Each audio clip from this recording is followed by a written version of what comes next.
Welcome to Under the Fig Tree podcast. In today's episode, hosts Reverend Micah Glenn and Reverend Dr. Ben Haupt sit down with a special guest as they meditate under the fig tree. What's up? Welcome back to another episode of Under the Fig Tree. Ben, how are you today, bro? I'm all right, I think. Yeah? Yeah. I didn't sleep great last night. You ever have those nights where you're just like, ugh, don't sleep well, wake up in the middle of the night, never go back to sleep? Like stress and anxiety or just, old man can't sleep kind of thing? I'm just worried about all of our applicants. I'm thinking about them. No, that's a lot going on in life. There's a lot going on, and time has changed. Yeah, life is good, but no, it's just one of those days. I'm with you. But full of hope. The sun is shining outside. Yeah, it is. It is cold. I was going to say it's not as cold. The flowers cold. have peaked out. Yeah, and daffodils. Yeah. The only thing that, and this is going to make me sound like a monster, it's like your cat thing, is we get... I think about that every day almost. Like, I can't believe I said that. And you can let me know if this was the case when you lived in House 9. We get a ton of squirrels in the yard. Yep. And I think it's all because of oak trees. Anyway, everybody but me in the house loves them. Oh. And I just want to set Scruffy loose on them every single morning. Yeah. Anyway, we're joined by two fantastic hosts. Host? Wait. Are we giving away getting promoted? Over, what? Moving to the guests is what I would like to call them. None of us are sleeping well. We're joined by two fantastic guests, and it's because I was going to do the thing that everybody does to us anyway. I was going to call you Reverend Doctor, but there's only one Reverend Doctor in the room at the moment. But we're joined by Reverend Jesse Kueker and Reverend Tom Schlund. How are you guys? We're good. Doing pretty well. Yeah. Tom, I'm not going to lie. Ever since I've taken German and become an expert in the language, when I see your name, I always want to pronounce it Schlund. That would be the good German pronunciation, I think. But I don't know what it means, though. Do you know what Schlund means auf Deutsch? Tall. Could be. I'm not 100% sure on this. Actually, I think that's gross, right? Anyway. It's like wide gaping hole, I think. So not very exciting. Huh. The only redeeming quality for it is that there's a big web hosting company in Germany that's like Schlund and Partner. So I was gonna say they at least do some technology stuff. Imagine your ancestors were like the town gossips, though. Right. That would make that last name incredible. Yes. So well, it's good to have you guys on. We've been wanting to have you on the podcast for a good long while, and y'all have been busy.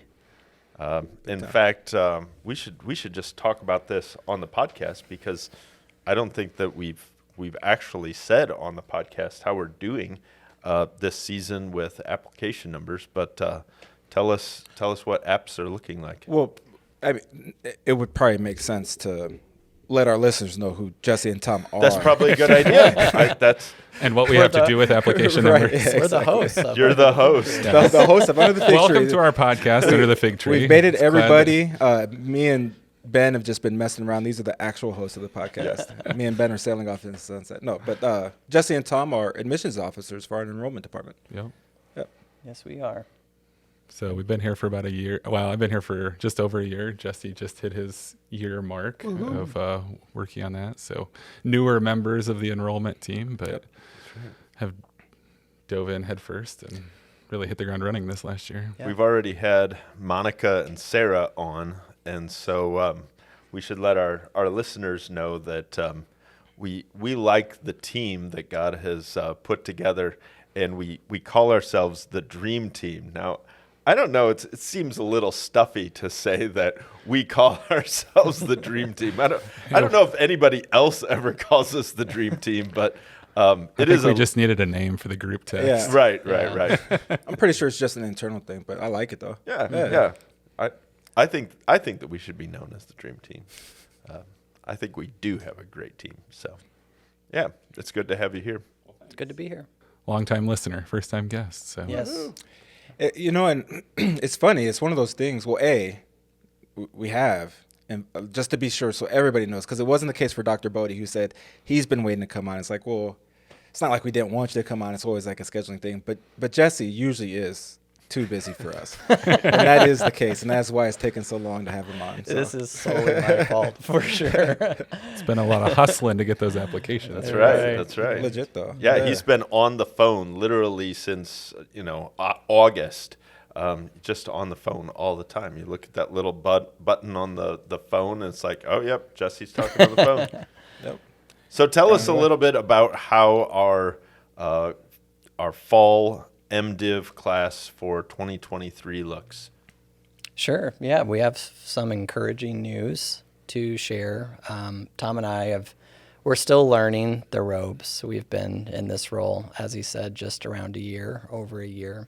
So, we set some goals, trying to figure out what to do and what works, what doesn't work, quickly pivot to the things that are showing results. And so, yeah, we've had 1 year under our belts. And as of today, our MDiv application numbers for this coming fall 23 MDiv program, so the residential class, we're right at 100 applications for next year's class, which is the most applications that the seminary has had for the MDiv in over a decade, which is very fantastic news. We're hoping that we get maybe 1 or 2 more this month, so it's not just like One. We don't want people. You made that. We don't up. want You just people to picked think we that made it number. up. Right. So yeah, we're constantly at work and thankful for the pastors and the laity and so many people out in the church who are encouraging these young men to strongly consider coming to the Sim. Yeah, that's awesome. Yeah. And so a lot of our time is taken up, like you were kind of alluding to, with either the initial conversations to get people to apply or working them through the application process, which is what's made scheduling for Under the Fig Tree more challenging, because that's where we spend a lot of our day. Yeah. Focused. And then you have to, it's not just getting guys to turn stuff in, it's waiting for pastors to write letters of recommendation for applicants. I only said that because I have one to write for John. Oh, well, yeah. Well, I know when the committee is. It'll be there, and John will be ready to go to committee. Micah's the easiest one to track down. We just yell out the office. Right. Yeah. Micah, have you written the letter yet? You heard it here. I have looked at the guidelines. Yeah, good. That's and halfway there. I have thought about all the answers, and now it's putting it on paper. Like this is a process, guys. I mean, this is what I do for every graduate school paper. I read the required material. I make an outline so I know where I want to start, where I want to finish. If it makes sense in between, and then you go. And then it'll probably take me, I don't know, not because John isn't an interesting person, but it'll probably take me all of 10 minutes to actually write it. But yeah, I always try to help applicants have a reasonable expectation of the process. And I tell them, so there's a part of the application you can control, like the application, the short answer questions, all of those things. And then there's a part that you can't, and that's your pastor's letter, your district interview. We might wait months for those things to come in, but we'll get them in, and you'll get to committee. And exactly. It'll be fine. Yeah. John will be ready for the March committee, I promise. Some pastors are like Micah. Some other ones have it to us within a day, but we're thankful for all of them. Never mind. I was going to toot my own horn for a second, but I think we do that enough around the office. Yeah. So if you're listening, exciting numbers for our applications. Although, like for us, once this application cycle finishes, the summer, we might get like a week or two of a lull, and then we're right back to it, thinking of the fall of 2024. Mm-hmm. And so, again, if you're listening and you're thinking about becoming a pastor, deaconess, church worker, go to our website, fill out the RFI so Jesse can give you a call, or want somebody from our team give you a call. It'll most likely be Jesse. And if you're a lay person in particular, and there's somebody around your congregation, there are a lot of different ways and different resources. We have postcards that we can send out to you with QR codes that give a link to our request for information. The biggest challenge is just simply knowing who's out there, who might have the gifts and skills and talents to become a church worker, along with the desire and the support. And so it's crucial for us to know who those people are and how we can get in contact with them. And so, if you know somebody or you yourself, just fill out the RFI. Let us know. There's no commitment or anything like that, except for a conversation with Jesse. That's your biggest commitment. But he's a great guy. I'd talk to you on the phone. Yeah, absolutely. We have in the past. Yeah, exactly. Yeah. So before unless you wanted to say something else about numbers enrollment. No, that's great. I'm ready to. You're both pastors, and you have your own story of what led you to become a pastor, and so it's something we like to do a lot when we have especially new guests come on. If you could just take a moment and think about your own personal story, and then share with our listeners what was the way for you. You know, I only think I said that because I started watching The Mandalorian. What was your path to becoming a church worker in the LCMS? Take it away, Tom.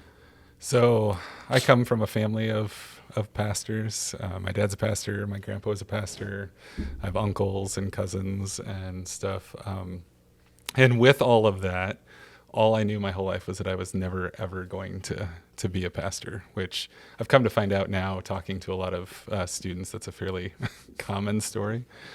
Nothing against the church, loved it, was good with all of that, but I don't know. I just didn't know if I wanted everything that came along with the pastor's life.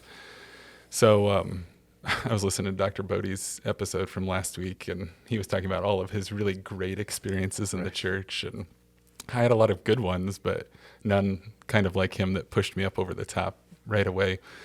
And my parents were great, though, in that they really encouraged the necessity for strong, faithful lay people, too. And so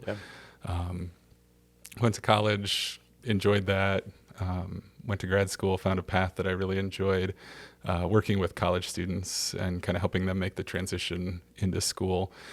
And throughout all of that, got involved with campus ministries where I was at and had the opportunity to lead Bible studies and be active and volunteer within the church, and continued to have those people, just like from my childhood, who had posed the question, have you ever thought about being a pastor? And the answer was always, yeah, no, we're not going to do that. But as I got older and as I was working with students, especially those in some pretty significant life crisis moments, I was struck by how unsatisfying the hope that the world gives us is, or how there isn't really a lot of hope that the world gives us. And so you find yourself in crisis of legal issues, or a death within the family, or all of these different things that people struggle with. And sometimes the response is, you got to find what makes you feel happy. And in my life, working with students, a lot of times what was making them feel happy was also what was getting them into trouble. And so like that kind of advice is not very satisfying. And looking at the hope that we have in Christ and the promise for everlasting life, and just everything that we have in our Christian faith and everything that the world is sort of looking for, I realized, hey, this is really important, A. And then as I reflected on some of the skills and experiences that God had given to me, I started to see how those matched up with pastoral ministry and the opportunity to serve full-time within the church. So at that point, when I sort of had this realization, I was working at a university a couple hours west of here, and my younger brother was already enrolled at the seminary. So I had a few times to come over and visit, realized that maybe this place wasn't as scary as I originally thought it was going to be, and came on a visit event. I just had those pictures pop up actually on my time hop memories a couple of days ago of coming to one of the Contemplate or something, and said, well, guess I'm going to quit my job and come to the seminary. And so did that, and had a great time. Like, coming to the seminary as a student was a blast, and it's a lot of fun to be back now.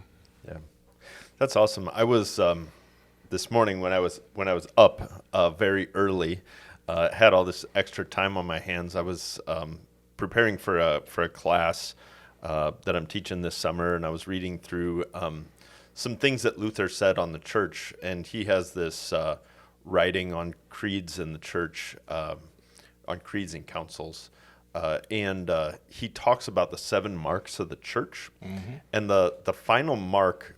These are like things that every church has, and the final mark of the church that he lists is the Holy Cross, and by that he doesn't mean every real church has a cross up front. Right.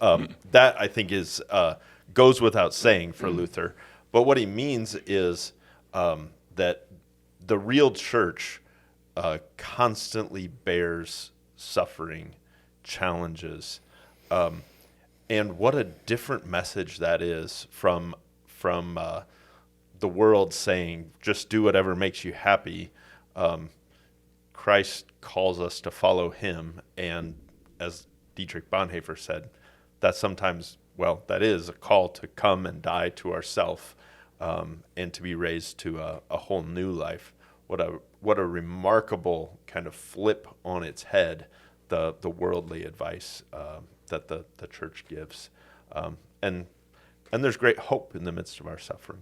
Absolutely. Amen. Well, it's interesting that that's the 7th mark, because I feel like in my nearly 7 years of serving in the parish before coming back, that was only reinforced for me over and over and over again, that, you look at a world that needs hope and comfort, some sort of restoration for ills and problems, forgiveness, something to look forward to after death and dealing with death.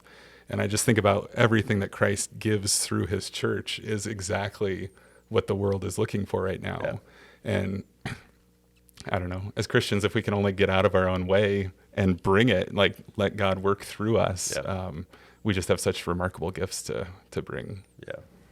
And that's I took it as an assurance, because I've faced lots of crosses, challenges, maybe not more than other people. Everybody has different crosses that they have to bear. But it's kind of good to know that this is just part of the Christian life.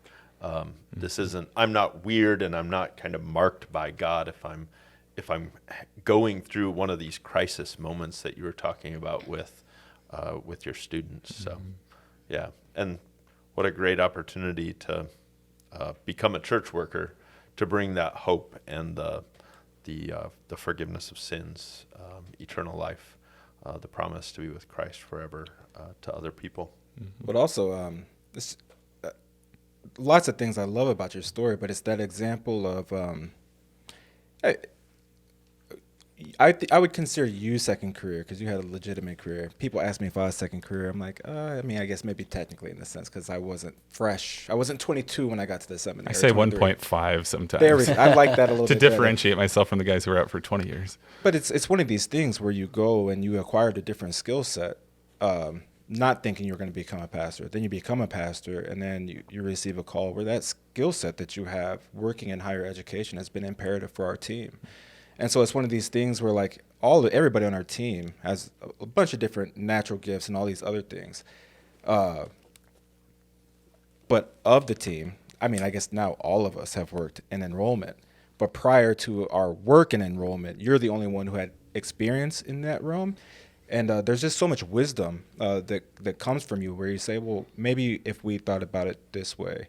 And it's just that kind of, we're all looking at the same thing, and we all take like a half step to the left, and that gives us a perspective to see our work more clearly and our direction and our goals more clearly, that I think helps us all excel, which I always appreciate those little nuggets of enrollment wisdom that we're all trying to mine. But it's like, oh, wait, I got this thing here. It's not exactly like a one-for-one corollary thing to the seminary, but if we put it here and we all look at it and we all kind of, take our steps around it, we can get there. And I always really appreciate that. So it's, again, there are a lot of second career pastors like that have, and even 1.5 career pastors who have that experience to where, like, people will say, well, I've done this in my past, but being a pastor is completely different. Is that a possible thing? It's like, you never know. I say this all the time, having a degree in chemistry in Huntsville, Alabama, where there were rocket scientists in the congregation, gave me some credit. So you just never know. And I really appreciate that. Mm-hmm. Awesome. So, Jesse, let's hear your story. Yeah. So my story is about the exact opposite of Tom's. Tom comes from a line of pastors. No one in my family was a pastor. Tom's a Chicago Cubs fan. I'm a Cardinals fan. And Tom's tall and I'm short. So we've got a lot of opposites. But my first memory of ministry was when I was 3 years old.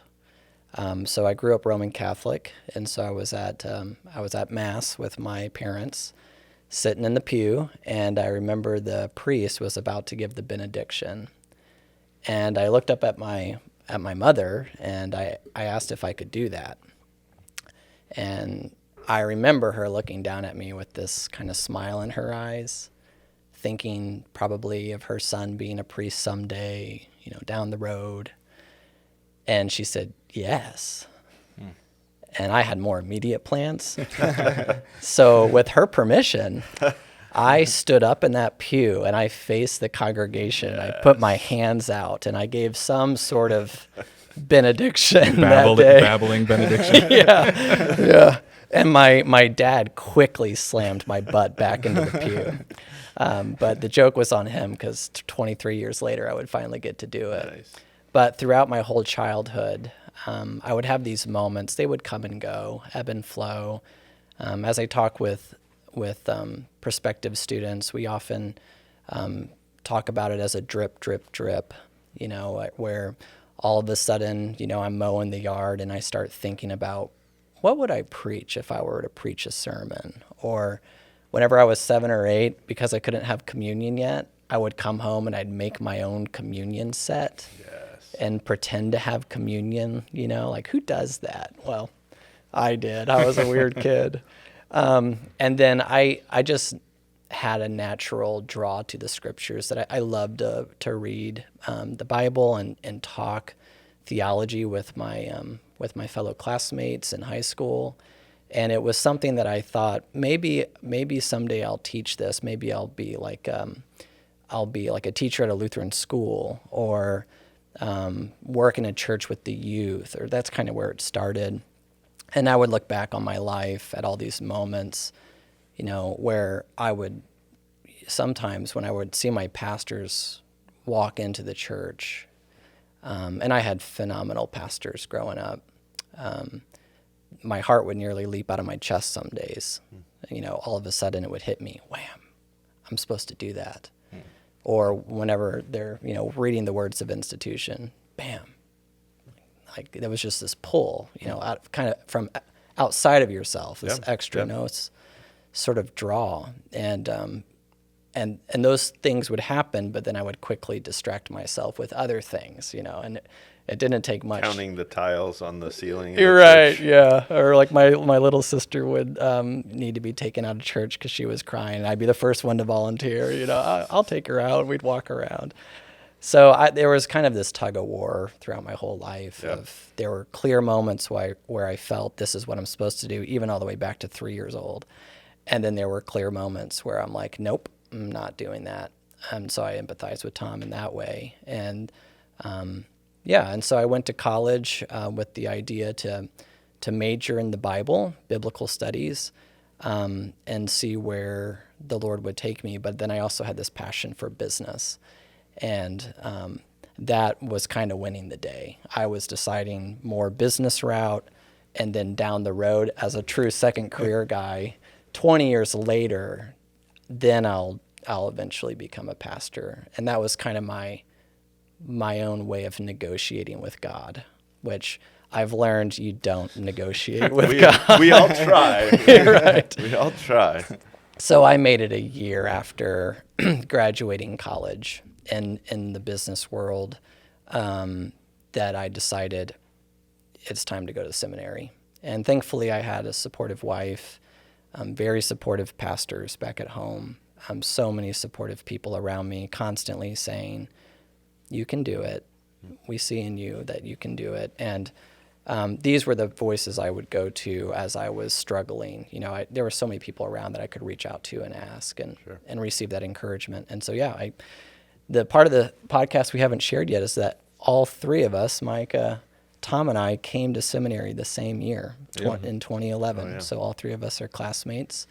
And I'm a big fan of our class. I think we had a phenomenal class. Absolutely. And now it's, I went out and served for 7 years as a pastor, and now I'm back here with these incredible men. And one of the big draws was when I got the call. Tom had already accepted, and I said, I get to work with this guy? Yeah, I mean, because Tom was a natural leader in our class. He was our president. Highly respected him and his work. And so now Tom and I are a team in admissions, and A good team. he hasn't quite converted over to the Cardinal side, but we're working on it. Which still puts me on bad terms with President Egger, but we make it through, so it's all right. We won't talk about that. Yeah. Jesse, 2 follow-up questions. So first, I'm interested in hearing a little bit of the story about your switch, the progress from Roman Catholicism to Lutheranism.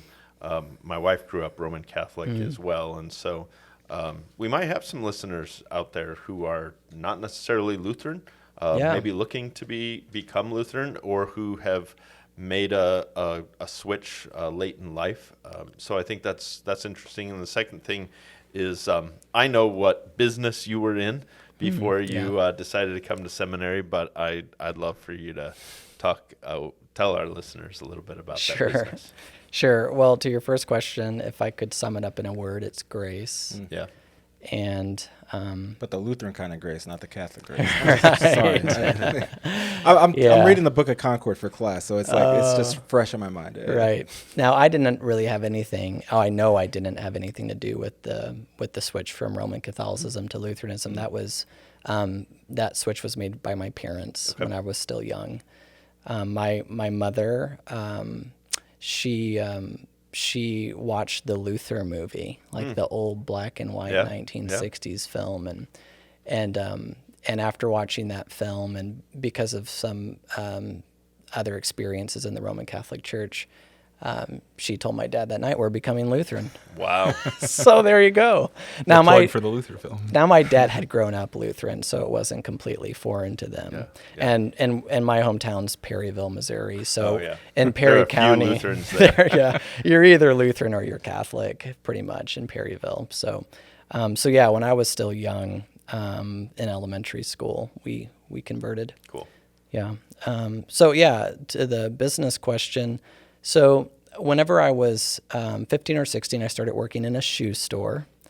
And I was the guy that just, when you came into the shoe store and you needed a pair of shoes, I would get you your pair of shoes. And then whenever you needed to check out, we'd take you to the counter, and I'd try to sell you on an extra pair of socks too while you were checking out, And then that quickly turned into more. So long story short there, I ended up creating and managing an online shoe store for 11 years that I ran out of that brick and mortar store all through college, and then even all through seminary. So it was something I was able to do while being here in classes, which was wonderful because as you know, I love numbers. Yeah. And that Crunch was the numbers. I love crunching numbers, and I ran in college, so the shoe store was a technical running shoe store, and so I loved working with runners, guiding them on what shoe was best for them, and we sold a lot of shoes in those 11 years. But on call day in April of 2015, I hung up the shoes. I resigned and was fully a pastor from that day forward. I was going to say, you know, our listeners know that we talk a lot about shoes on Right. this podcast, and not about my shoes. But if you wanted to go back into the business, I think you'd have a pretty good customer over here. Right. Well, I mean, or partner, because I just know like these are the ones. This is the run we need if we want to pop off. Exactly. And then I just And then he keep a would pair buy for them. myself. Yeah, Not exactly. buy. If we're partners, like that's part of your income, is getting the fresh pair of kicks you chose. I'm not sure that would be a great business. So, but Micah could be the face for the brand. I'll Jesse's take all of our free shoes. Jesse is a shoe guy. Yeah, He doesn't wear yeah. sneakers like I am, but like his kick game is strong. Yeah. Like those brown boots you just got. Yeah, I like those are those. solid. What he didn't say but thought was, as compared to the others on our team. It's true. No. I think Tom could and would, but Tom, if you can't tell, is a giant. And has like a size 20 foot, maybe not quite. 18. It Close limits enough. the number of shoes that I can buy. So exactly. I'd be Otherwise, happy to diversify my options, but there's not many that exist. Nike. You need me to be a spokesperson, and you also need to start making more size 18s for Tom. Nobody from Nike is listening. You never know. Someday. You never know. Things get memed and pop off real quick. You just can't be too shy these days. If you ask not, you have not because you ask not, or something like that. Enough said. Someday the Nike swoosh will be right up there on the board. I'm with it. Under the Fig Tree, brought to you by Nike. So you're both admissions officers now, which means you work very closely with our applicants, and especially our applicants for our ministerial formation program. So here's just a softball question. What do you love about your job? What do you love to do? Do you want to go or you want me to go? I can go. Go for it. I love talking to students. Yeah. I love And applicants, right? sorry, prospective students. Yeah, thank you. I love talking to the young man or second career man who's somewhere out there who has this thought but doesn't know what to do with it. Yeah. And 9 times out of 10, they've talked with their pastor. If they haven't talked with their pastor, that's always my first encouragement. Talk with your pastor. But they've talked with their pastor's encouraging them. Other people around them are encouraging them, but for whatever reason, there's been sometimes years-long buildup of waiting to call the seminary, because as soon as you make that contact, it feels a little bit official or something. Right. But they finally get to that point, and I would say to any man that's in that position right now, it's not that super official to just call and talk to me and to call the seminary. Go ahead and reach out, because if your pastor or someone around you has seen in you some qualities that would serve the church, and you've thought about this from time to time, and there's been that drip, drip, drip, please reach out. I love talking to people like that because they've got questions and they want to see what this might look like, and that's why we're here. We're here to support, to pray, to help answer questions, and just overall to encourage people to continue to prayerfully consider this divine work and divine calling. So that's what awesome. I love the most. That's awesome. Yeah, that was my answer to the conversations with students and the ability to help answer those questions. Because I think a lot of times there's a perception that gets built up in our minds, or we have somebody tell us something and that just kind of sticks as this is how the seminary is, or this is how that part is, or that it's going to be super expensive for me to come, or it's going to be really hard for me to do this. And to be able to talk through each of those questions and actually give information about like our guaranteed tuition and about the way that we work people through summer Greek and the way that the curriculum is established and how our faculty are pastors who actually care about you as a person and forming good pastors. Kind of you start to see the sense of relief if you get to see them face to face, or you can kind of hear that sense of relief too as, oh, all of these things that were stumbling blocks are sort of starting to fall away. That sometimes gets scary too, because they're like, oh, I thought I had a good wall built up, but now that the wall is kind of falling down, maybe this is the path. And there's joy in with that as well. But I think just getting to know people and hearing their stories, there's a lot of encouragement in that. I mentioned, I think in the beginning of mine, how I thought, or I come to find that my story is not as uncommon as I might have thought, this kind of windy road. And that's reinforced to me every time I have those kinds of conversations with prospective students. But that's one of the things that I've liked about Under the Fig Tree too, is we get to take the conversations that we all get to hear on a regular basis and open them up for more people to hear. And so like every time somebody tells a story on here about what their path was, I think there's a place for people to connect and to say, oh, that sounds kind of like where I am at or where I've been. And so that's a huge part of moving along in the discernment process. That's awesome. One of the things I'm going to jump back in unless you have another question. No, I give you my permission. All right, thank you. As he is the host, I'm the Ben's the co-host. So, well, as host, or we'll give you permission or you're too. right. So. He's never called me a host before. well, quick question, and then I'll okay, actually good. let you go. Since you said that, when I wasn't here, did you introduce yourself as the host? Because if you did, you're in trouble. You stole my intro. We better we'll have to look back. Listen, Go to the tape. I think I said I'm the co-host of this podcast, and the host isn't here. There's no Something way. like There's that. no way. I don't know what I man. said. Well, anyway. It was just pure laughter the whole way through. It was just probably me stumbling over my words. No, I was gonna say it's really important to me, and it was really important to the seminary. We talked actually a lot about this when the two positions that you have filled were open and vacant. We had a lot of conversation at the seminary around what kind of a person are we looking for to fill these roles? And there frankly was some conversation around, do we need pastors to fill these roles for admissions officers, especially working with pastoral applicants? And I think it's really good that you're both pastors. I'm interested in just hearing what were some of your favorite moments in ministry? I know that you both had a wonderful experience as parish pastors, and I wanted people in your roles who had a great pastoral experience, who loved the pastoral ministry and weren't like, I'm dying to get out. I can't wait to get out of this or away from it, because you spend all day talking to people about coming into this role. So what were some of your favorite moments in ministry? I'll go first. Go for it.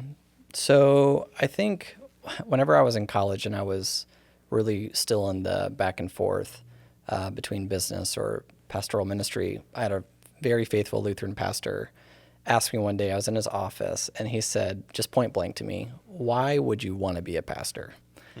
And I remember answering him. That sounds like, oh man, trick question. Yeah, I know, right? And he made me self-reflect on what was it about the ministry that I was pulled towards. Yeah. And for me, it was always this natural desire to want to bring communion to people. I told him I want to bring communion and put it in the mouths of God's people. Wow. And even before seminary, that was kind of my great anticipated joy. And then throughout the 7 years I was a pastor, I would say it was always my constant, continuous joy to celebrate the sacrament and to bring it to the shut-in, to bring it to the person in the nursing home, to bring it to the one in the hospital who is about to die, and to see the tears in God's people as they approach the altar, because something happened that week in their lives, and they knew they needed this in a new way, in a fresh way. They realized once again, Jesus is here for you. And you as a pastor, you have a different point of view on that day, because you know, people say Lutherans don't show emotion. I tell people that we're like John in the womb. We leap for joy, you just don't see it. But at the altar, as a pastor, you see it. Yeah. And it was such a joy to see that in so many people's faces, and just to be the broken vessel. Just this is my body, this is my blood for you. And then also we started a maternity home ministry in Clinton where I served, and that grew into several homes. And being able to minister to those women, to hear their stories, and then to bring them into the faith and to baptize many of the children was a great joy during my ministry. Yeah, that's awesome. Yeah, I have two, I guess, that came to mind. One I think was expected, and one was unexpected. The one that I expected to or the part of pastoral ministry that I think I expected to enjoy was teaching Bible study. That's one of my favorite sort of active things to do, and I had some opportunities to, teach and lead Bible studies prior to coming to the seminary. And so just those moments of interaction where you get to have people in a room and you're looking at a text or you're looking at a topic and you're able to kind of go back and forth on it and see where it's hitting in people's lives and the questions that they have about it, and walk through that process was something that I enjoyed a lot. I think the unexpected one was visits. So like hospital and nursing home, shut-in kinds of visits. Those, again, I guess one-on-one moments, kind of to your point, where you can actually see where things are hitting. Yeah. Because, one of the maybe downsides in preaching is you get up and you preach this sermon that you've worked really hard on. You might have sort of a goal or a hope for it, but you get 4 or 5 comments in the line, "Oh, good, good job," or something. But you don't always know exactly where it hits in somebody's life. But, when you're coming to do that end of life visit, or you're coming to visit somebody who you might be only one of 3 people they see the whole week besides their home health nurse and maybe a kid who lives close by, really gives you that opportunity to see how much comfort God's word brings and how much Christ's body and blood brings to them in those moments. And so I always really enjoyed those. And you hear some great stories in those visits, people reflecting on their own lives, but you also get to bring such immediate comfort into people's lives that I really enjoyed that part of pastoral ministry too, which I think translates somewhat into the work that we do here. What are you excited for as we're moving forward? So as a team, as Enrollment at Concordia Seminary, what are you hoping for, thinking to fall of 2024 and beyond? You're just 1 year into your work, so what kinds of things do you hope that we'll be able to accomplish over the next couple of years? Well, I'm thinking about a corollary. We've talked a lot about how if you call, you're going to talk to Jesse, but we haven't really talked about why I'm sitting on the couch or like what part I play in that. And I think one of the things that's exciting to me is one of the pivots that we've made here just recently. In January, we sort of shifted the way that Jesse and I operate from doing the exact same thing side by side to kind of shifting to taking care of people at 2 different parts. And so Jesse's doing a lot of those long initial conversations, helping guide people through the discernment and into the application process. Yeah. But then we work to try to provide more of this pastoral care as people go through the whole application. And so my interaction now with people is from application through enrollment and really trying to help us be more responsive to people's questions and help provide more of that guidance from the time you get the application until the time that you actually get to become a student here. And so we've already seen some good benefits, I think, from making that shift. And I think it's exciting to look forward to how that's going to keep playing out for people. But I think it's helpful for people to know, like, that's the kind of interaction that you'll have with us if you're heading down this path. Yeah, I'm excited that Tom, you've brought us fully into the 21st century. So just not very long ago, we were still sending out attachments to emails that somebody had to print out, use a pen, and sign, and then scan somehow, and then email it back to us, or just put it into a mail and lick a stamp, and hopefully you don't die from. That's a Seinfeld reference. Anybody out there is a Seinfeld watcher. Our second career prospects, maybe. Sorry, I'm old.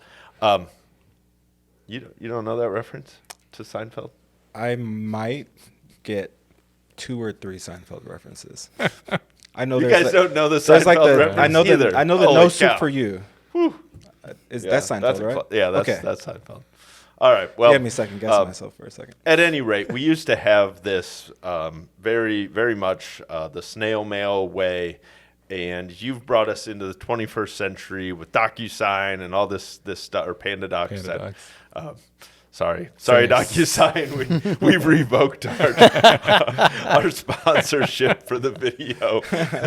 PandaDoc is the new sponsor of Concordia Seminary. No, I'm just really glad that we have the opportunity to do this. It's so much easier to click couple of boxes, and that kind of stuff. It's not like big and glamorous, but it sure does make the application process a lot smoother. And the last thing that we want is applying to Concordia Seminary to be a chore, or for it to be like, oh my gosh, this is the last place in the world that is making me do this. Right. Yeah, I think that's one of the big things that Jesse and I are very committed to is improving the student experience all the way through, from the first time that they submit the RFI and then get a text or a phone call, all the way until the day that they're here for summer Greek or for orientation in August, that it's a smooth experience, that you feel cared for, that you feel like, you've had the opportunity to really get all of your questions answered and know at least as much as there is to know when you first come. Like, we didn't know half of what we were getting into when we came as students, anywhere, but enough to be here and to start learning and to be prepared and formed and shaped to go out. And so that's our hope, at least. And every one of these little things that we add is kind of towards that goal. Yeah, that's fantastic. Yeah, and I would add, kind of going back to your previous question too, I think it's related, that the fact that you have two ordained pastors who had served a church for 7 years and now we're here, we personally know what that looks like for a church to be vacant and to not have a pastor. Wow. And, the names and the faces of our former parishioners now without a pastor is pretty motivating to the work that we do. Yeah. And it's hard to nail down a specific number on this. A lot of people wonder, and there are conflicting numbers, but I'd say there's roughly, with what the district presidents have shared and President Harrison has shared and statistics on the Synod have shared, there's around 1,000 churches right now without a pastor in our country.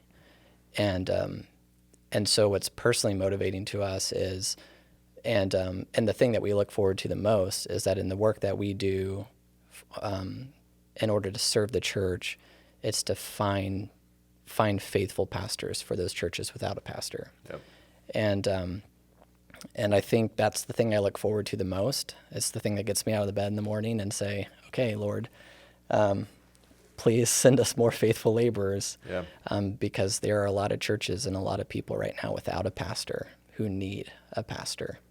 And I could tell a lot of stories of the people that we cared for and we've cared for, and to think that now they don't have a pastor to care for them is something that I look forward to in 24, getting more of those vacant churches filled. Yeah, that's amazing. When I remember, Jesse, when shortly after you came, you preached your first sermon in the chapel, and a couple of your members from your previous congregation, where you had previously been called, came to listen.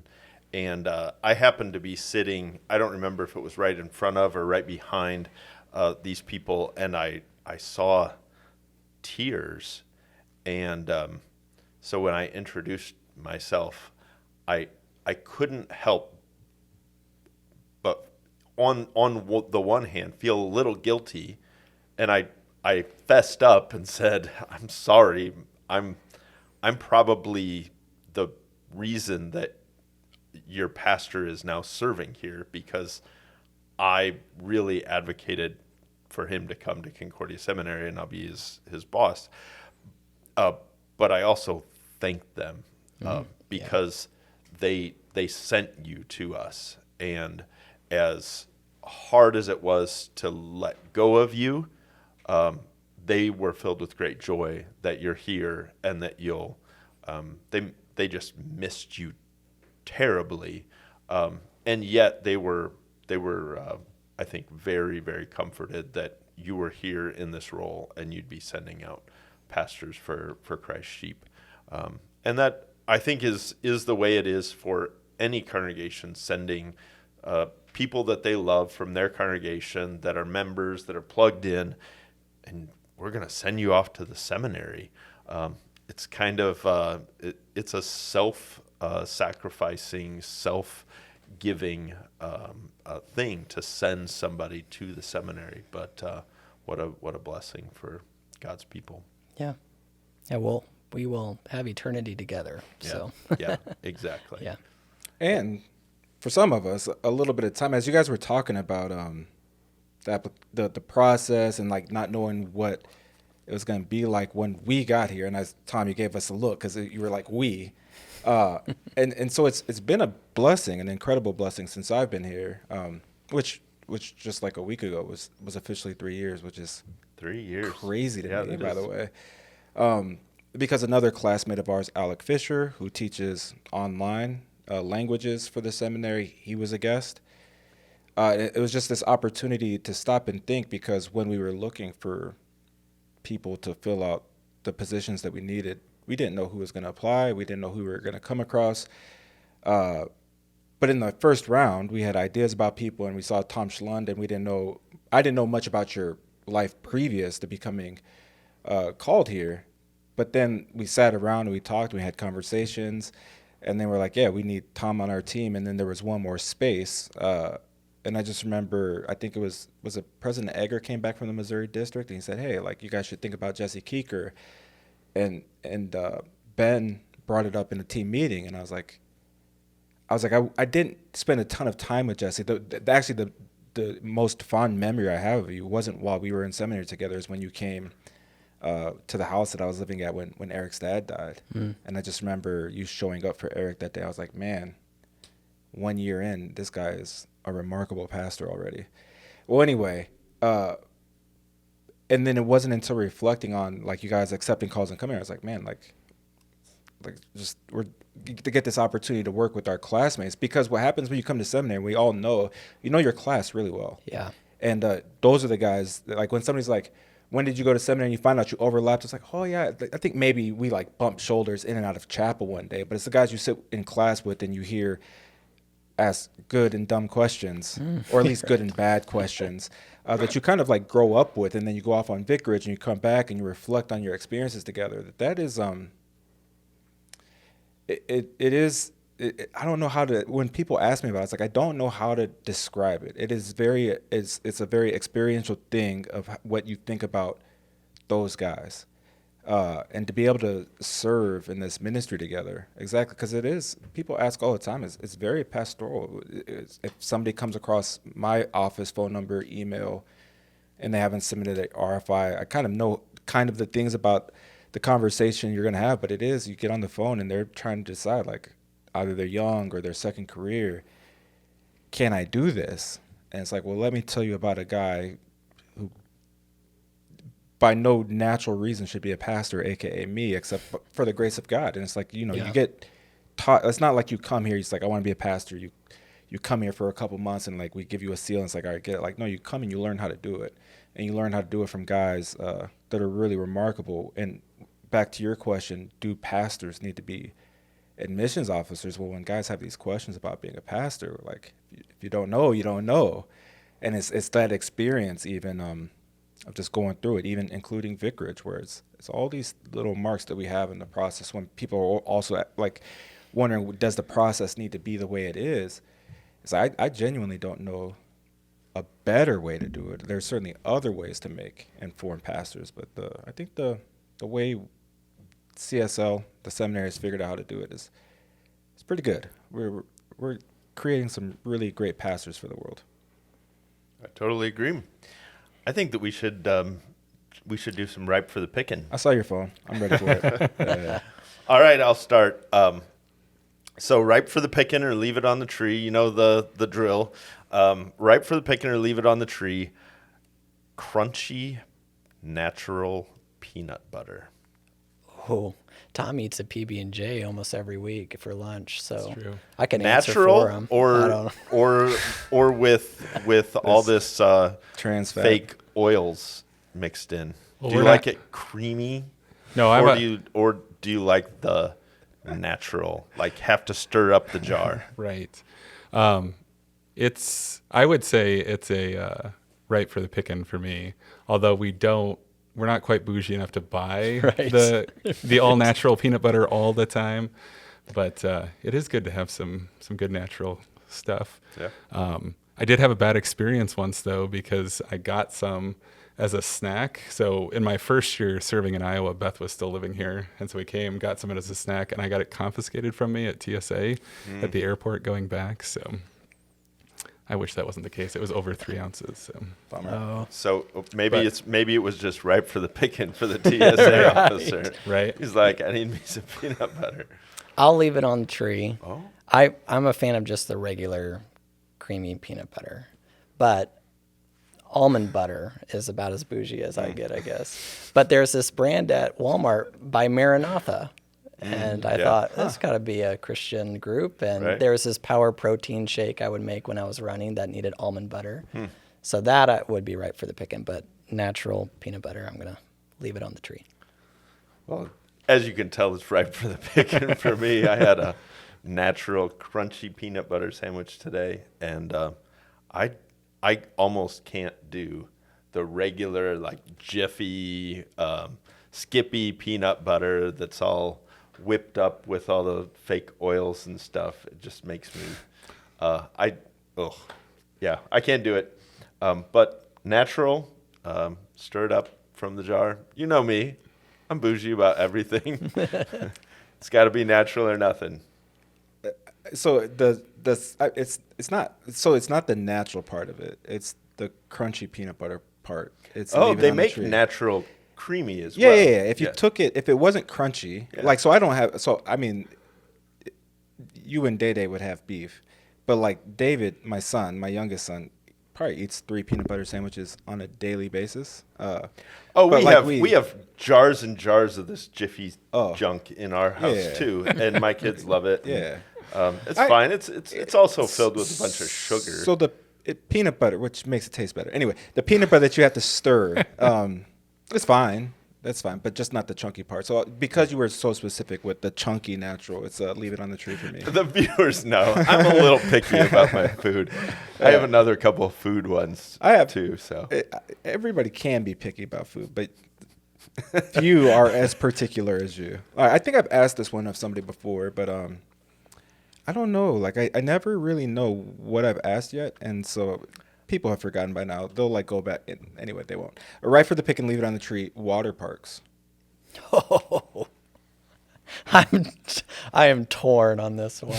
Really? Yeah, because I'm a redhead. So let's just get that out there. You can only be out in the sun for about 3 minutes. Exactly. So I mean, you're one of those guys that have like it's not even rubbed in. It's just like white. I'm just white. Yeah. I immediately have all these visions of me like putting sunblock on for the 5th time, on a day at a water park. But I love the water park. Yeah. And now we've got 4 kids, and Great Wolf Lodge is their favorite place, and that's actually that's right for the picking. Yeah, that's an Wolf indoor water park. Incredible. Right. Yeah, it's incredible. Yeah. So I'll say ripe for the picking as probably a rare redhead would answer to that one, but yeah, I'm a fan. I was slightly torn too. It's ripe for the picking for me, but I'm torn in a different way. I like them, but I have 2 young children right now, so it's way more work to go to a place like that currently in our life because you can only go into certain parts, so you have to like trade off, and one person has to be with the kids, and one gets to enjoy whatever it is you're doing. So give me another like 3 or 4 years, and it will be fully ripe for the picking. Definitely ripe for the picking for the Haupts. We love water parks, and we will almost every vacation we will make sure that there's at least 1 or 2 water parks in, because that's just something we love to do as a family. My wife and the boys really love just swimming in general. I don't love to swim, but I do enjoy water parks. It's very right for the picking for me. Yeah. I don't particularly enjoy public pools. I think they're fairly disgusting. But if you put in a speed slide and one that swirls around, I'll forget all about the disgusting bacteria that we're swimming in because it's exciting. So just like you, the last time we went on a vacation where there was a water park, only Johnny was tall enough to go. Mm-hmm. And like Talitha and David, our 2 youngest, who could be twins if you didn't know any better, especially now. Well, anyway, they were just like 2 inches too short. And Dorothy doesn't like heights, so it was perfect. So only me and Johnny could go anyway. So I didn't have to like do the whole babysitting thing. It was just me and Johnny clowning around. So anytime like he wanted to get away from his siblings, we'd go to the slides, and it was all right. Yeah, Nice. so very right for the picking. Oh boy. Ben's food takes are my favorite part of Under the Fig Tree. Right for the picking or leave it on the tree. Nando's. Sorry, listeners, viewers, a little bit of an inside joke here, but we're going to, we're probably going to tell it, or I'll at least tell you my opinion of Nando's. It's, well, do one of you want to talk about what Nando's is? This will be the question that gets us not invited back on Under the Fig Tree. Well, we'll see. I don't know. That's true. I'm almost certain If you make that the invitations, then we will. Micah and I have differing opinions on this. We've talked about this before. Just remember that one He of knows us is where the it's host and going. the other's the co-host. So Well, This is I feel like Micah should describe it since it's this is my right for the picking, though. But it's- go ahead. yeah, Go ahead. like there's options, but it's peri-peri chicken, which is like North African and Portuguese seasonings combined, and it's grilled. So if you can get like wraps and things like that, but if you go like I go, you just focus on the wings and they're grilled to perfection. But anyway, bone-in chicken always tastes better. Everybody, just remember that. So it's a chicken restaurant, and the first time I experienced it was in the UK. And then the only one I knew of in America for a long time was in Washington, D.C., which I've been to. I didn't go to D.C. for Nando's, but I went to D.C., so I went to Nando's. And now there's some in Chicago, and I think it's making its way across But it's the country. not all bone-in, right? No, you can, like every chicken restaurant, you can get like a filet or something like that, chicken filet. Yeah, a sandwich, wraps. You can get whatever you want. But I love chicken wings. You go ahead, Tom. I went first last time. I mean, I'll leave this one on the tree. We went as a team in Chicago when we were there last year. So sad. I mean, I would go back to try it again since you've spoken so highly of it. Our experience there wasn't quite to the expectation that you gave us, but I probably wouldn't go out of my way to find one. Fair. Okay, it's ripe for the picking for me, but for different reasons. Okay. So, you have that food that it takes you back to a memory or a time, like mom's apple pie or something. You think of Thanksgiving Like or the first pumpkin time you went pie. to McDonald's. I don't remember my first time going to McDonald's. But anyway, so Nando's. So when I think Micah had booked my trip to Concordia, Chicago before I even got here. Oh, yeah. Mm-hmm. So from day one, once I was here, Micah's like, we're going to Chicago in like 10 days together. And I said, okay, what else do I have to do besides drive Tom crazy? And there's this chicken place. So Micah and I went to Chicago together, and of course, because I'm with Micah, we went to Nando's. And so now when I think of Nando's, it's sentimental now. It will always be sentimental to my first initial week or two of working at the seminary. Yeah, I mean, that totally makes sense. So it doesn't have anything to do with the food. That's It's not what he just said. That's not what he said. Here, don't put words in his mouth. So as you can tell, Nando's was a leave it on the tree for me. Overpriced chicken nuggets was how I would describe She got the it. chicken wings. And I probably should have. So I never told you to order chicken nuggets or chicken The sandwich. description of North African Portuguese fused flavors sounds amazing. And I'm very open to adventuresome eating and things that are not your typical. I don't like McDonald's, but it was overpriced chicken nuggets for me. It's just hard when you can't do spice. That's the real challenge, right? Well, and I will even do. I've had really spicy wings at BW's, so. It just was Well, clearly it's very right for the picking for me. And I will maybe it was just overhyped. stop. I will say this. I will say this. Both times that I have been with you all going to a Nando's. So when me and Jesse did go that first time, I mean, they were asking us not to walk on their floors. Right. It was, dude, like they were redoing their floors or something like that. I was like, why don't you close? And then I'm pretty sure they forgot some of our food. Well, can't you're really remember. selling it, man.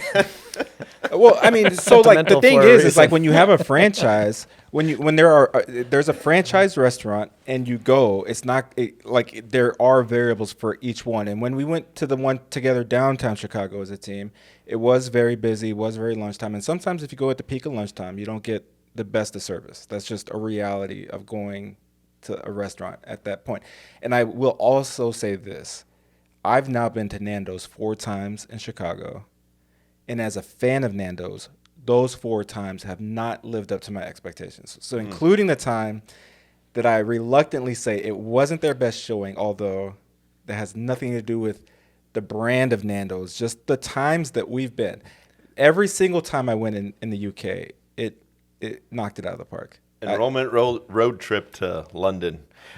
One of these days, Under the Fig Tree is going to have such a reputation that when we talk about a ripe for the picking, we'll get an immediate comment back from Nando's, and they'll say, we'll make it all up to you. Listen, and we're gonna send in food for your mukbang, and it's gonna be.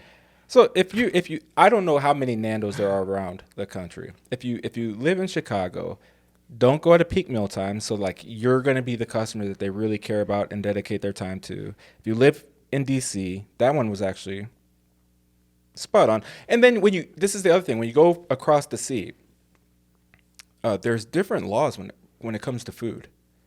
And like, I don't want to say America doesn't care about us like European countries do, but they don't allow a lot more preservatives and additives in our food than they do in the UK. Exactly. So there's certain things that goes in our food that's illegal in the UK. And that was when I did Westfield House for a year and then I came back, like my gut had to readjust to American food, and it took like 2 months. Anyway, all right.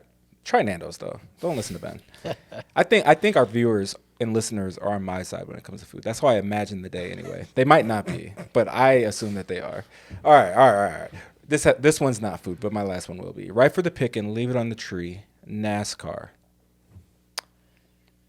Now or like circa 2004? Is there? I don't know if there's a difference. Now I've just given my where I sit. So I was a big Jeff Gordon fan. You knew, all right, yes, look at that. Yep. I love Jeff Gordon. I was actually in the Jeff Gordon fan club.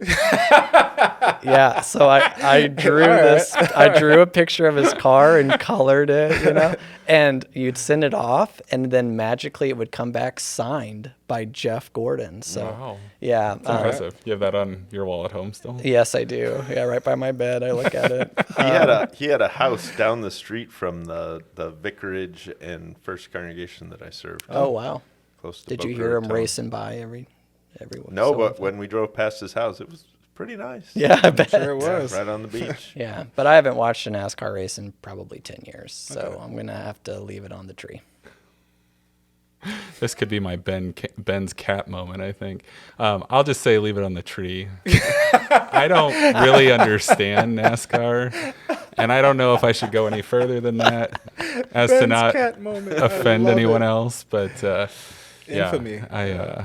I'll just leave that one on the tree. Well, maybe it's right for the picking for me then, so we can be opposite about that. Nice. Yeah, it's leave it on the tree for me. I just don't get it. Turn left or turn right. I don't know. I think it's whichever one. always Usually left, but there's road races where you turn both ways.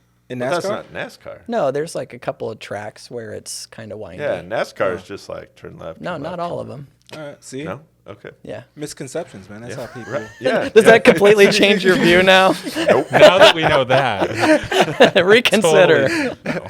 You have to turn right sometimes. Oh, I'm in. Right.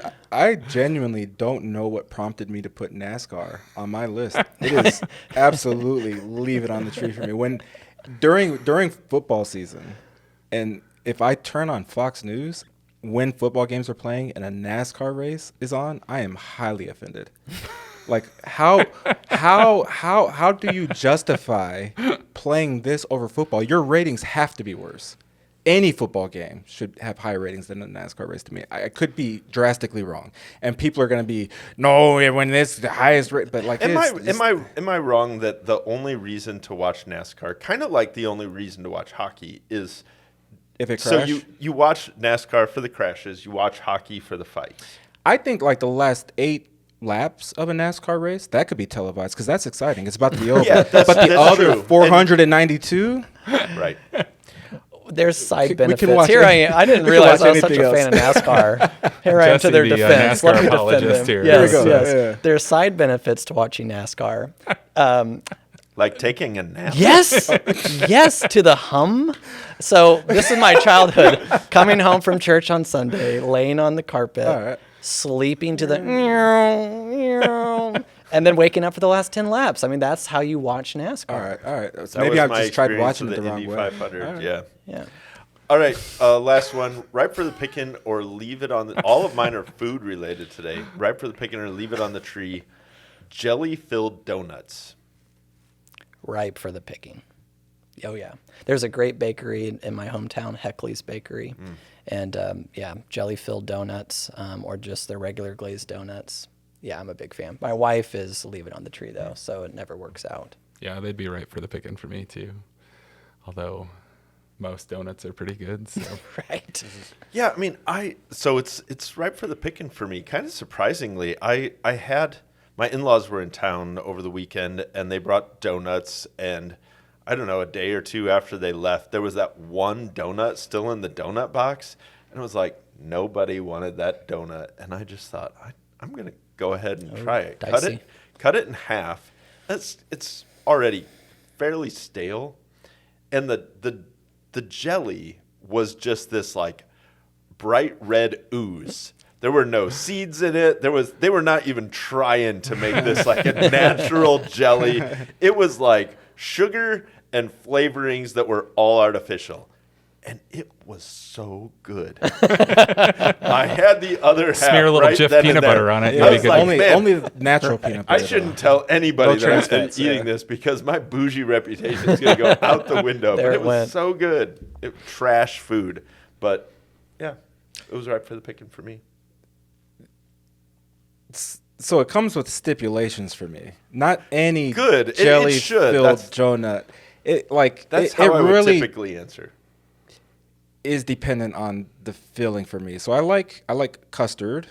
I'm not a big fan of like the cream-filled ones. That's just a little too sweet. But like, if it's jelly-filled, if it's jam, I'm all over it. Yeah. But if it is that like, because sometimes it oozes and sometimes you cut it and it stays in place. Yeah, this one stayed in place. Yeah, see, so when you said oozing, I thought like it oozed out, but like you No, sliced it it and was it just just this, sat like, there. Yeah, I probably would have left that one Galactic there. ooze. And then when they're powdered and instead of glazed, I'm not a fan either. So if it's a glazed actual jam-filled donut, I'm all for it. Unless it's raspberry jam, then what's the point? This one was powdered sugar, except all the powdered sugar had basically been knocked off of it because I'm sure like 6 people had picked it up and thought about it and then put it back down, and yeah, all the kids were like poking at it and stuff. And I was like, looks good. This is one of those rare food moments where you like stitch me up, and now people are like, "Who's bougie, Ben or Right? Micah?" Because like I can't even lie. It can't By be the any way, jam-filled donut. I do have to say just here at the end, I have to go back on my word on Panda Express. We have decided that I will never eat Panda Express again.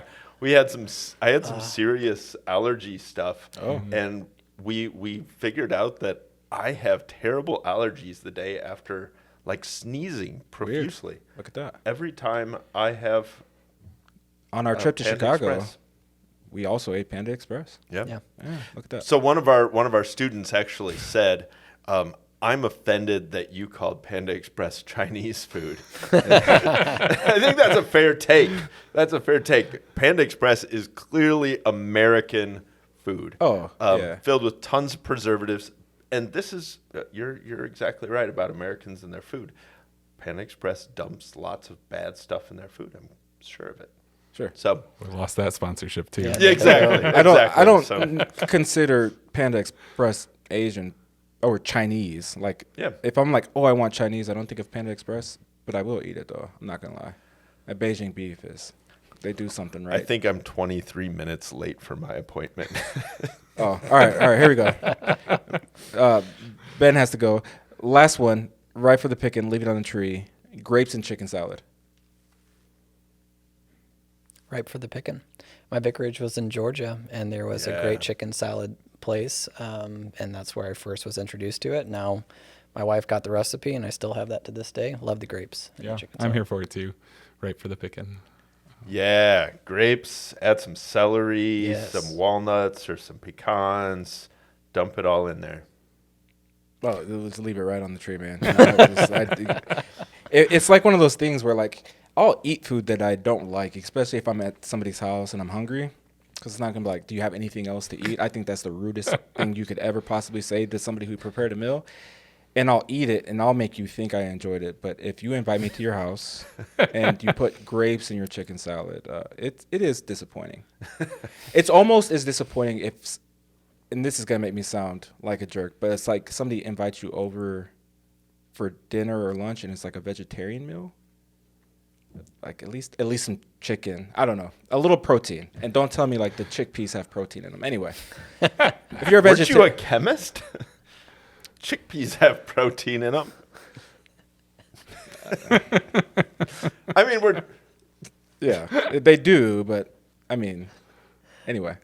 So I wanted to let that awkwardness. yeah. just hang. Grapes and chicken salad is leaving on the table for me. So we usually ask our guests, what's one last piece of advice that you would leave with our listeners? So you hand out a fair amount of advice to prospective students, but what's the kind of your go-to? If you haven't reached out to your pastor, do it today. And talk with your pastor about the things that you've thought of from time to time. Yeah, that's good.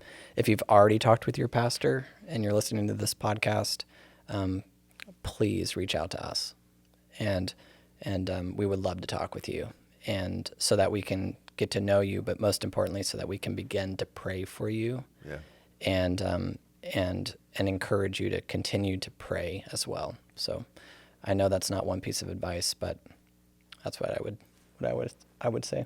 Yeah. We mentioned second career students before. I think I would say it's never too late.